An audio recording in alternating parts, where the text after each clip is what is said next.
larawan.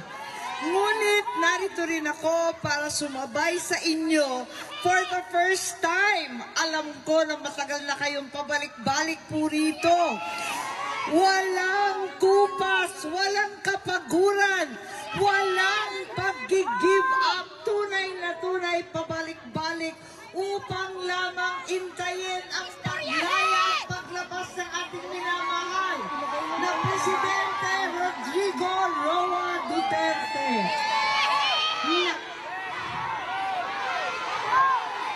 Sabay-sabay po natin iuuwi siya.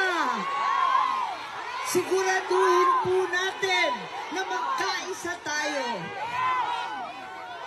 At alam ko, ang pag-uwi ng ating Pangulo, ng ating minamahal na Tatay Digong, ang siyang pinakamagandang birthday gift sa ating Vice Presidente, Inday Sara Duterte.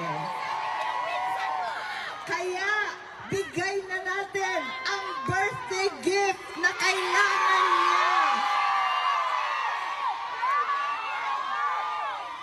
Ang laki ng hirap ng ating Vice Presidente Inday.